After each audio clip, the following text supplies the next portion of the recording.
저는 이런 질문으로 먼저 시작하고 싶습니다. 혹시 신앙생활을 하면서 나는 왜 이렇게 부족하지? 이 모습 이대로 하나님께 나아가도 되는 걸까? 이런 생각 혹시 해보신 적 있으신가요?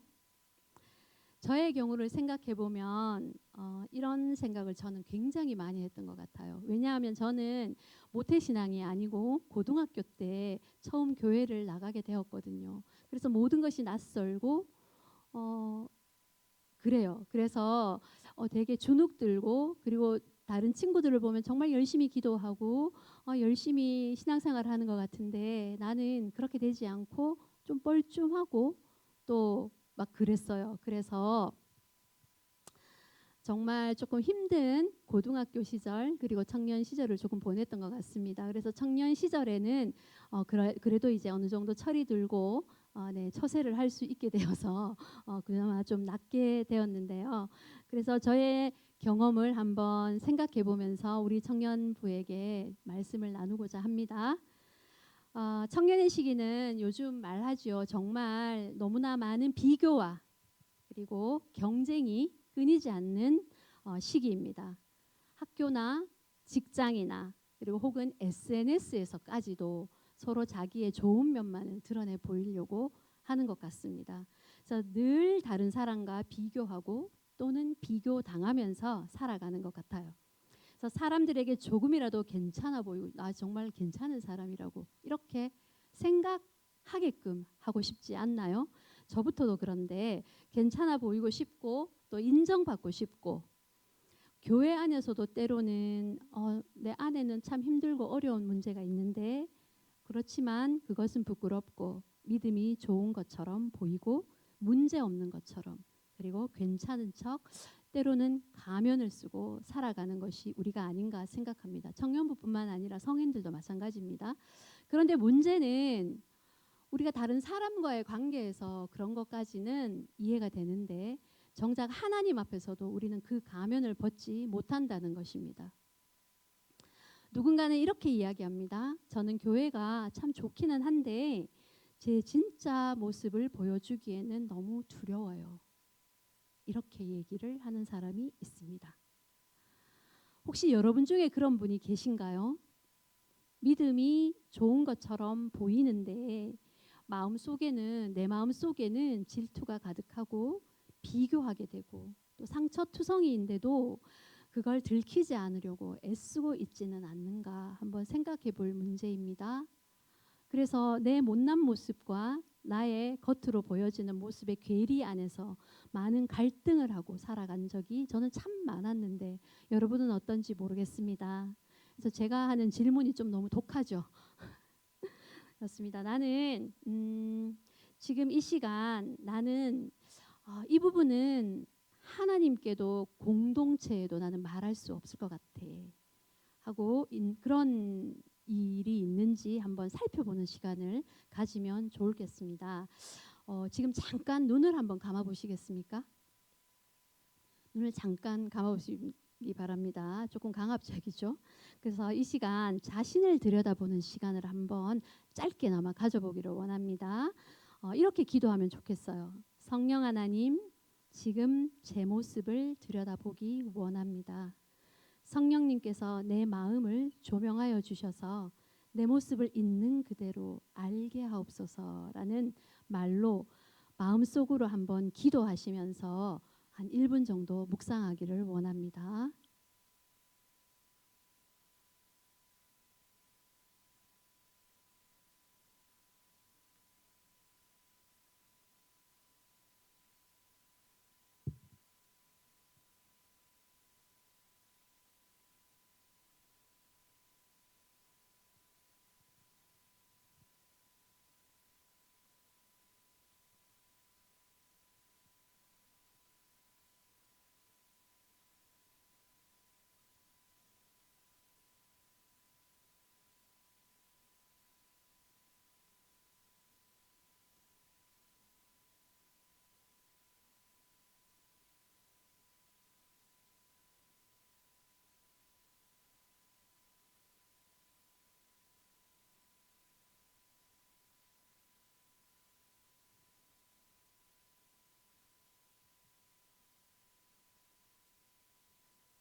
눈을 한번 떠보시기 바랍니다. 어떠셨어요? 내 모습이 좀 보이시나요? 오늘 본문 139편은 다윗이 쓴 시입니다.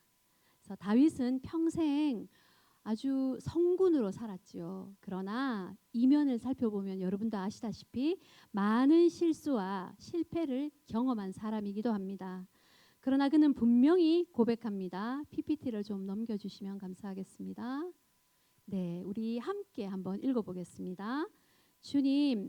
주님께서 나를 샅샅이 살펴보셨으니 나를 환히 알고 계십니다. 내가 앉아 있거나 서 있거나 주님께서는 다 아십니다. 멀리서도 내 생각을 다 알고 계십니다. 아멘. 이 말씀은 우리가 읽은 본문과 좀 다르지요. 그래서 번역이 새번역 성경으로 한번 조금 더 현대어에 가깝게 이렇게 되어 있거든요. 약간 곁길로 가지만 성경 말씀을 볼 때 내가 가지고 있는 개역개정뿐만 아니라 새번역 성경 그리고 되시면은 영어 성경도 하나 보시면 의미를 굉장히 깊게 가져가실 수가 있습니다. 그래서 다윗은 하나님께서 자기를 지켜보신다고 할 때 감시하신다라는 두려움이 아니라 나를 돌보신다 혹은 나를 보호하신다는 의미로 고백하고 있습니다.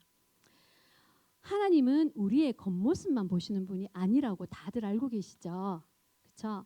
내가 꾸미는 말, 또 SNS에 올린 근사한 사진들, 그리고 내가 조금쯤은 이렇게 가려놓고 살아가는 인생, 그것이 아니라 내 안에 내밀한, 그죠? 아무도 모르는 내 속마음과 지금 품고 있는 생각까지 하나하나 다 아시는 분이십니다. 때로는 누군가 이렇게 묻습니다. 목사님, 하나님께서 제 마음을 아신다고 생각하니까 저 좀 두려워요. 저는 정말 더럽고 나쁜 마음이 내 안에 있는데요. 이렇게 이제 고백을 하는 친구가 있어요. 그런데 여러분, 하나님께서 우리를 아시는 것은 우리를 정죄하시기 위함이 아니고 우리의 약함과 수치를 덮어주시고 다시 우리를 일으켜 주시기 위함입니다.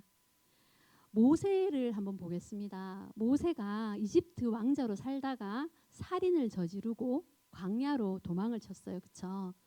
근데 모세가 아무도 모를 때 누구에게서도 다 잊혀진 40여 년의 시간이 흐른 후에 사람들은 그를 기억하지 않았지만 하나님께서는 모세를 잊지 않으셨습니다. 모세가 광야에서 양을 치고 있을 때 하나님은 떨기나무 불꽃 가운데서 그를 부르셨습니다. 결코 잊지 않으셨어요. 그리고 사마리아 여인도 한번 살펴볼게요. 수가성 여인은 어떤 여인입니까? 사람들이 있는 시원한 시간에는 물들어 나올 수 없는 부끄러운 여인이었어요. 사마리아 여인은 사람들의 시선을 피해서 한낮에 우물가에 물을 들어갔습니다. 쨍쨍 내리쬐는 햇볕 아래에서 아무도 없을 때 물을 들어가죠. 그녀의 과거는 자랑할 것이 하나도 없었습니다. 그런데 예수님은 그 여인의 모든 과거를 알고 계셨습니다. 네가 남편이 5 있었고 지금 있는 남편도 정말 네 남편이 아니잖아 라고 이야기하시죠. 숨기고 싶었던 상처와 죄까지 예수님께서는 모두 알고 계셨지만 그녀를 정죄하지 않으시고 새로운 생수의 복음을 주셨습니다.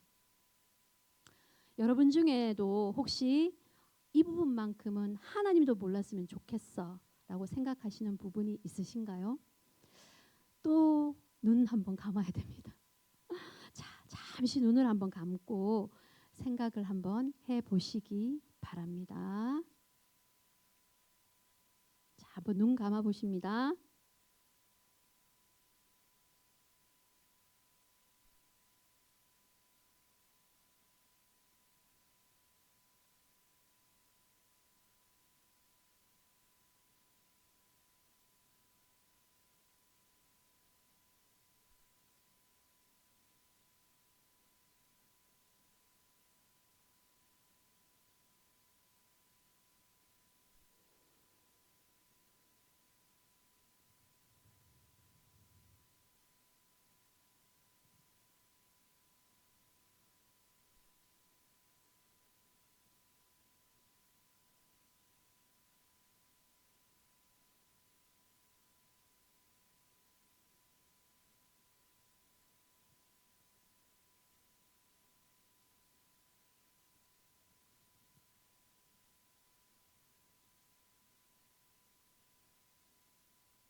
네, 이제 그만 눈을 뜨십시오.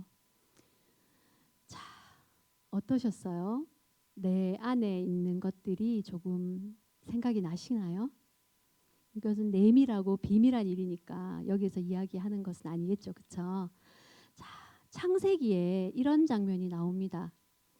아담과 하와가 죄를 짓고 하나님 앞에 숨었어요, 그렇죠? 하나님이 모르실 것처럼 생각하고 하나님 앞에서 숨었어요. 그럴 때 하나님께서 뭐라고 부르셔요? 아담아, 아담아, 내가 어디 있느냐라고 이렇게 아담을 부르십니다, 그렇죠? 하나님께서 아담과 하와의 위치를 몰라서 물으시는 것이 아니죠. 하나님은 아담이 자기 입으로 자기의 상태를 고백하고 자신의 죄를 고백하고 하나님 앞으로 나오기를 간절히 원하셨습니다. 우리도 마찬가지입니다. 하나님은 우리가 아무리 숨으려고 해도 다 아십니다. 숨기면 숨길수록 더 멀어집니다.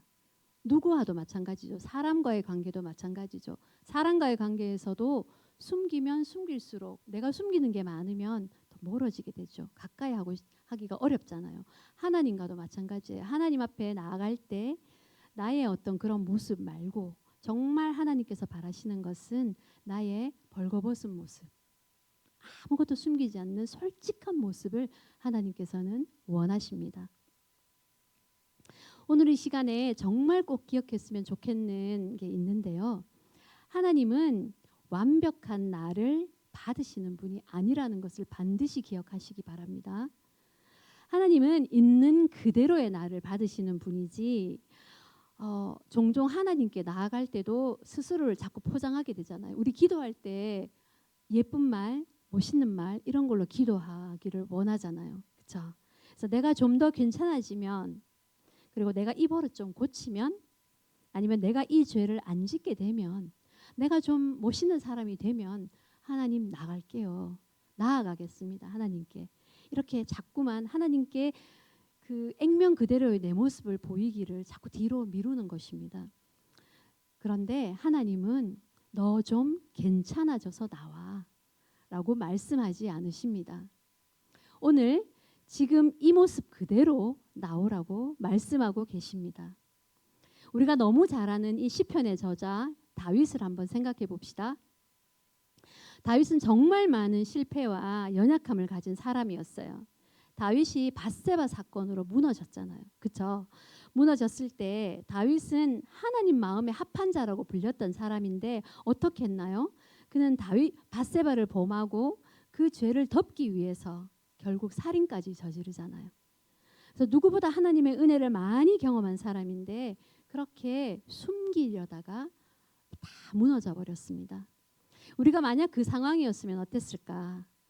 아마 평생 우리는 죄책감에 눌려서 하나님 앞에 나아가지 못했을 것 같아요. 나는 너무 추해요. 이제 나는 끝이야. 내가 무슨 낯으로 하나님 앞에 나아가겠어. 그런데 다윗은요 좀 뻔뻔한 것 같아요. 그쵸? 너무 뻔뻔해. 나단 선지자의 말을 듣고 다시 그냥 하나님 앞에 나아갑니다. 그래서 자기 죄를 덮으려다가 더 큰 죄를 저질렀기는 했지만 그는 다시 하나님께로 나아갔습니다.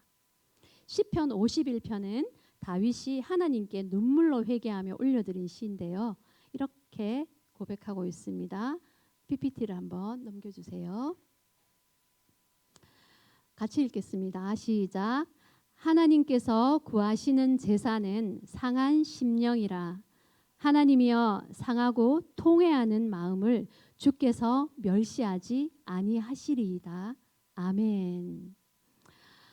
다윗이 하나님께 올려드린 것은 멋진 업적도 아니고 아름다운 신앙 고백문도 아니고 깨어진 마음, 상한 심령을 그대로 하나님께 내어드렸어요. 하나님이 어떤 마음을 가장 기뻐하시는지 이제 눈치채셨죠? 어떤 마음인가요? 제가 하는 설교 가운데에서 여러분들이 느끼기에 어떤 마음을 가장 기뻐하신다고 생각하십니까?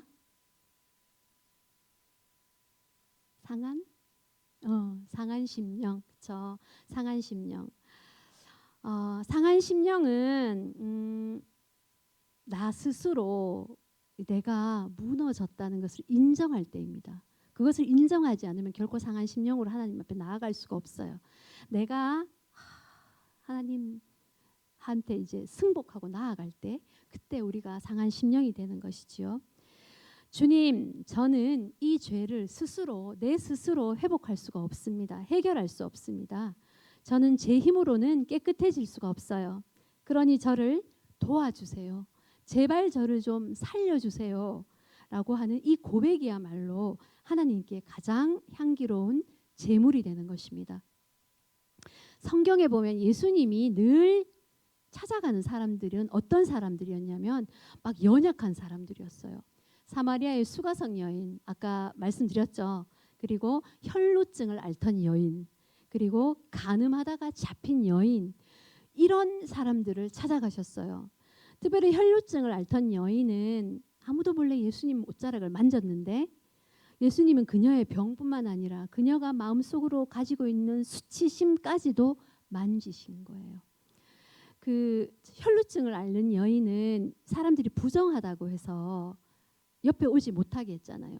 회당에도 못 갔고 성전에도 갈 수 없었어요. 그리고 자기는 또 어땠냐면은 사람들에게 내가 부정을 끼칠까 봐 그 사람에게 가까이 다가가지 못하는 거예요. 그래서 관계가 단절되고 혼자 서 있는 외로움, 그리고 말할 수 없는 수치심으로 이 여인은 괴로워하고 있었습니다. 그리고 간음하다 잡힌 여인도 돌에 맞아 죽어야 할 상황인데 예수님은 그녀를 정죄하지 않고 살리셨어요. 그렇죠? 이들의 공통점은 바로 불완전하다는 것입니다. 완벽하지 않다는 것입니다. 오히려 세상 앞에 너무 부끄럽고 수치스러운 인생이었어요. 그런데 예수님은 있는 그대로의 모습을 가지고 나아왔을 때 그 자리에서 회복을 시켜 주십니다. 우리의 힘으로는 절대 준비가 안 됩니다. 맞죠? 사람은 누구도 스스로를 고칠 수는 없습니다. 회복은 내가 완벽해지고 나서 시작되는 것이 아닙니다. 상처투성이인 내가 그대로 하나님 앞에 나아갈 때 회복이 시작되는 것입니다. 이것이 바로 복음입니다. 예수 그리스도를 통한 복음이 우리에게 왔을 때 우리는 정말 내 모습 그대로 하나님 앞에, 예수 그리스도 앞에 나아갈 수 있는 것입니다. 죄인은 우리가 죄인이잖아요. 그런데 우리가 의로워지고 나서 하나님께 나아가는 것이 아니고 죄인일 때 하나님 앞에 나아가서 의로워지는 것입니다. 내가 죄인임을 인정하고 하나님 앞에 나아갈 때 우리는 예수님으로부터 의인이라 칭함을 받게 되는 것입니다. 어떤 목사님 이야기인데요. 한 청년이 있었다고 합니다. 그 청년은 대학 시절에 여러 가지 중독과 방황으로 너무너무 지쳐 있었대요.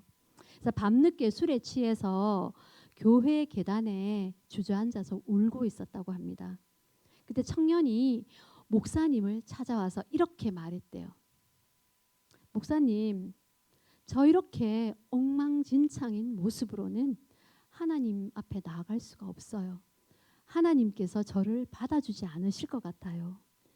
그때 목사님이 시편 말씀을 읽어주셨어요. 이 시편 말씀이에요. 하나님이 구하시는 제사는 상한 심령이라. 그리고 물었습니다. 지금 네 마음이 상하고 부서져 있니? 그렇다면 그 마음을 그냥 하나님께 드려. 그게 하나님께는 가장 귀한 예물이고 제물이란다. 이렇게 목사님께서 말씀하셨다고 해요. 그렇습니다, 여러분. 하나님께서는 우리의 부서진 마음을 받으시는 분입니다. 그 청년은 지금도 그 상한 심령 때문에 하나님을 더 깊이 지금 만나게 되었을 것입니다.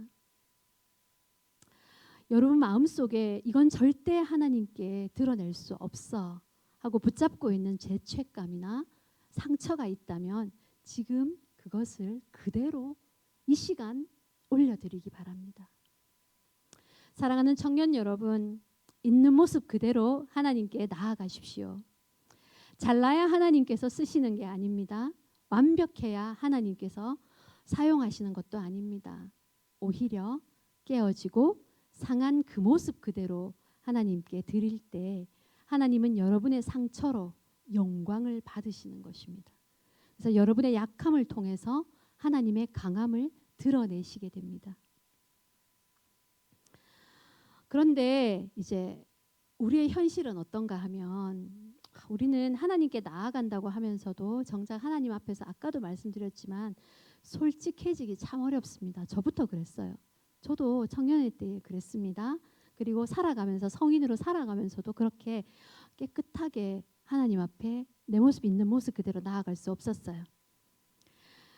기도가 중요하고 교회에서는 기도하면 힘이 난다. 기도하면 만사 해결이다라고 이렇게 많이 이야기를 합니다. 맞는 말이죠. 그런데 실제로는 우리가 사실 기도 어떻게 해야 되는지 정확하게 알고 계시는 분 계신가요?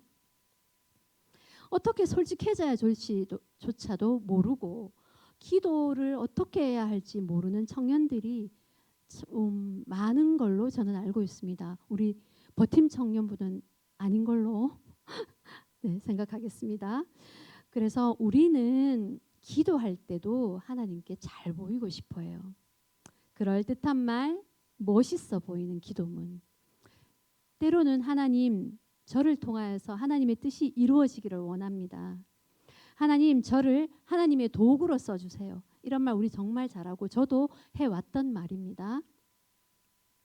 이런 기도가 나쁜 게 아니죠. 정말 진심에서 우러나오는 그런 기도는 정말 하나님께서 기뻐 받으십니다. 그러나 그 멋진 기도문 뒤에 숨겨져 있는 내 마음은 어떤가? 여전히 숨겨져 있지 않은가 하는 것을 한번 생각해 보시기를 바랍니다.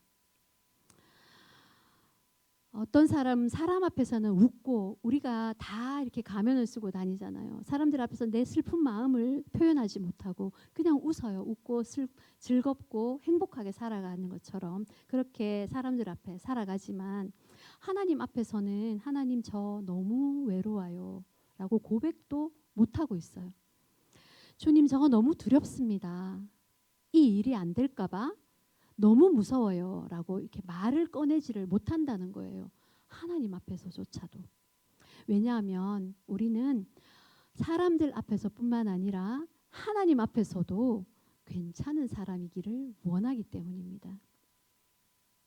그런데 만약 어떤 청년이 목사님 저 요즘 기도가 안 돼요. 이렇게 솔직하게 얘기했다고 칩시다. 저 이번 주에 또 넘어졌어요. 그래서 저 포기하지 말고 제발 좀 도와주세요 하고 하나님께 기도하는 청년이 있다고 한번 볼게요. 만약 어떤 청년이 정말 이렇게 기도해도 될까요? 하고 질문을 한다면 여러분이라면 뭐라고 대답해 주시겠습니까? 저는 그 청년이 있다면 그런 청년이 있다면 이렇게 말하겠습니다. 그게 바로 하나님께서 가장 듣고 싶어하는 기도란다. 너의 진짜 마음을 드리는 게 하나님께 드리는 올바른 기도야. 세상을 위하여, 나라를 위하여, 교회를 위하여, 옆에 사람을 위하여 중보 기도를 하는데 그것도 정말 훌륭한 기도이기는 한데 나는 제가 하나님이라고 친다면 나는 너의 솔직한 내 심정을 듣고 싶어. 네가 지금 어떤 상태인지 나는 알고 있지만 네 입을 통해서 나는 그 고백을 듣고 싶어. 하나님께서는 이렇게 이야기하신다는 것입니다. 하나님께서는 우리의 깊은 심중을 아시기 때문입니다. 그런데 그것을 내가 막으로 덮어놓고 그것을 터뜨리지 못한다는 것입니다. 그 막으로 둘러싸인 내 마음의 막을 터뜨리지 못하고 그것은 그대로 꽁꽁 숨겨놓은 채 하나님 앞에 그대로 나아가니 우리가 하나님을 만날 수가 없는 것입니다.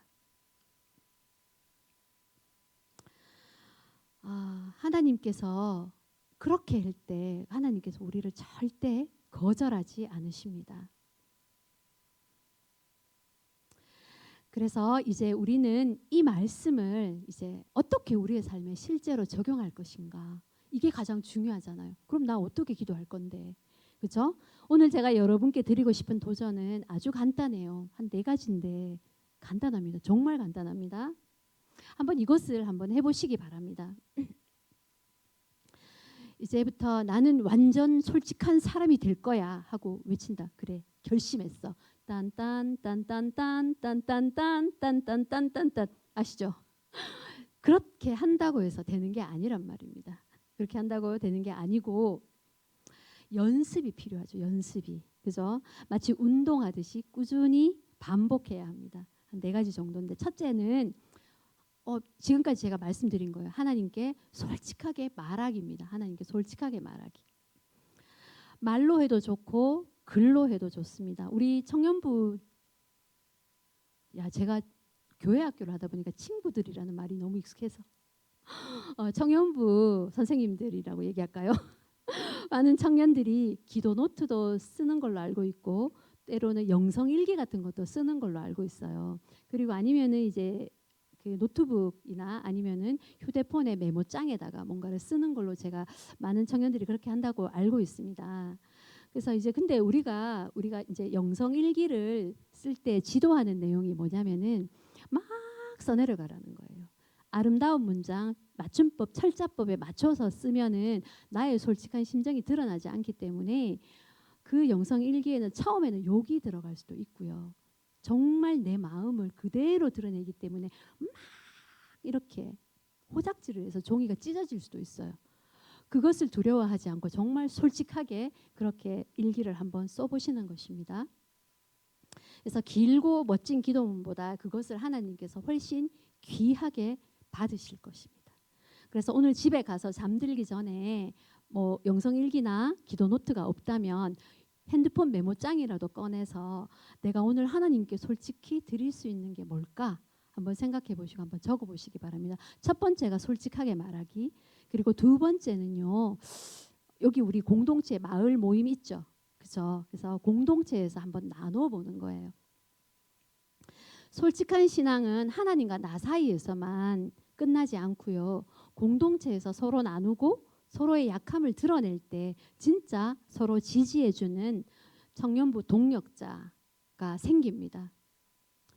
믿을 수 있는 청년 동역자 그리고 소그룹 식구들에게 나 요즘 이런 부분이 너무 힘든데 나한테는 이런 연약함이 있어 하고 꺼내보는 겁니다. 처음에는 너무 부끄럽고요. 어색해요.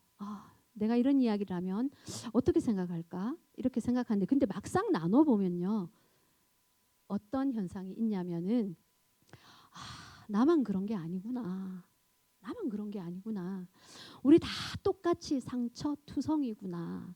종류는 다르지만 종류는 다르고 모양도 다르지만은 우리 안에는 상처가 있고 힘들고 연약한 부분이 있다는 것입니다.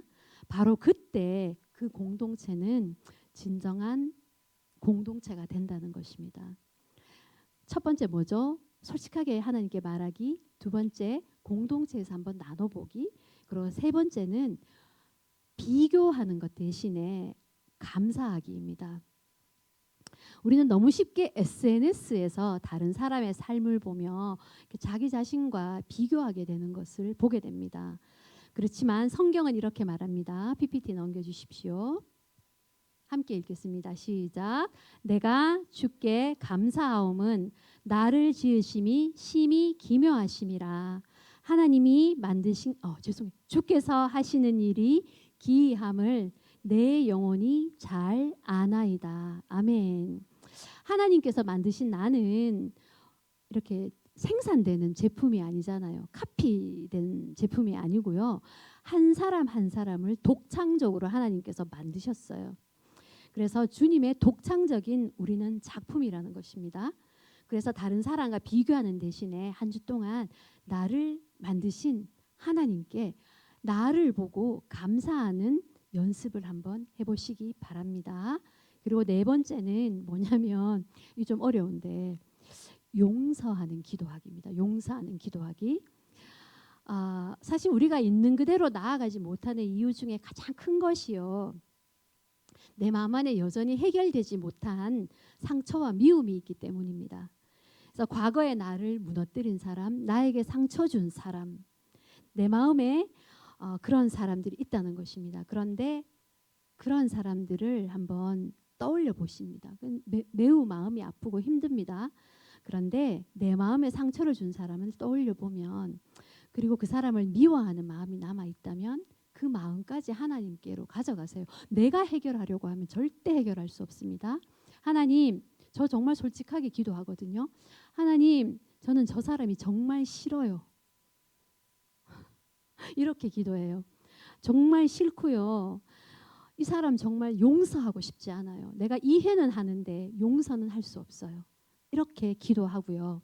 그런데 하나님, 이 마음까지 제가 하나님께 드려요. 하나님 해결해 주세요. 하나님 내 마음을 변화시켜 주세요. 이렇게 기도할 수가 있다는 겁니다. 그리고 그렇게 기도 처음부터 용서할 수는 없잖아요. 그렇죠? 근데 이렇게 기도를 계속해서 하다 보면 하나님께서 나의 기도의 제목을 바꾸시는 것을 확인하게 됩니다. 그렇게 되면 내가 붙잡고 있는 상처를 하나님께 드릴 때 내가 진짜 참 자유를 내가 누릴 수가 있습니다. 용서는 상대방을 위한 것이 아니라 내 마음을 자유롭게 하기 위한 것입니다. 혹시 떠오르는 사람이 있으십니까? 있으신 걸로 알겠습니다. 그래서 여러분 이제 마무리할 텐데 하나님께서는 이것 정말 기억하시기 바랍니다. 여러분을 완벽한 사람으로 하나님께서 보시고 있지 않다는 것입니다. 하나님의 피조물이기 때문에 우리는 완벽할 것이라고 생각하고 나는 완벽해져야 된다라고 생각하기 쉬운데요. 하나님은 우리 인간의 한계를 아십니다. 그렇죠? 그렇기 때문에 우리가 완벽하게 되기를 원치 않으십니다. 하나님은 여러분께서 있는 모습 그대로 나오기를 원하십니다.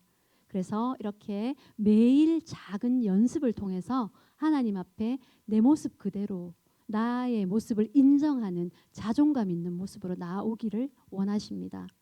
그래서 솔직히 말하거나 쓰기, 그리고 공동체와 나눠보기, 그리고 비교 멈추고 감사하기, 마지막 상처까지 하나님께 드리고 결국에는 그 사람을 용서하게 되는 것까지, 이렇게 작은 순종과 이런 연습들이 시간이 좀 걸리겠죠. 이런 연습들이 쌓이면 하나님께서는 그 마음을 받아서 여러분의 연약한 가운데서 영광을 받을 것입니다. 그래서 오늘 우리가 나눈 말씀의 마지막은 다윗의 기도로 마무리하고 싶습니다. 본문 시편 139편 23절과 24절 말씀을 마음으로 한번 들어보시기 바랍니다. 눈을 한번 감아 보시겠어요? 제가 들려드리겠습니다.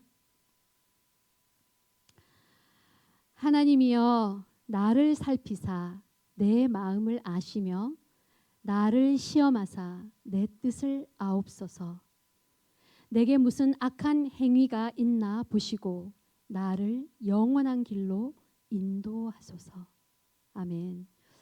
다윗은 완벽하기 때문에 이런 기도를 드린 것이 아니고 깨어지고 넘어지고 부끄러운 죄까지 경험한 사람이었기 때문에 그는 숨기지 않고 하나님 앞에 자신을 완전히 내어놓았습니다. 여러분, 하나님은 다 아십니다. 그 마음 그대로 가지고 나오기를 기다리고 계십니다. 가식 없이 숨김 없이 있는 모습 그대로 주님께 나아가십시오. 하나님께서는 여러분의 깨어진 마음과 부끄러운 상처까지 품어주시고 만져주시고 회복시켜 주실 것입니다. 이제 우리 잠깐 눈을 감고 이 말씀을 붙잡고 통성 기도가 아니라 묵상하며 기도하면 좋겠습니다. 제가 오늘 여러분과 같이 기도했으면 하는 기도 제목을 3가지로 올려드립니다. 제가 읽어드리겠습니다. 주님, 제 마음 깊은 곳까지 아시는 하나님께 감사합니다. 먼저 감사 기도하시고요. 주님, 제가 숨기고 싶은 약함과 상처까지 모두 하나님께 드립니다. 주님, 비교 대신 하나님이 만드신 나를 감사하며 사랑하게 하여 주시옵소서라고 잠시 이 기도 제목을 마음에 담고 조용하게 입술로 혹은 속으로 주님께 기도해 주시기 바랍니다.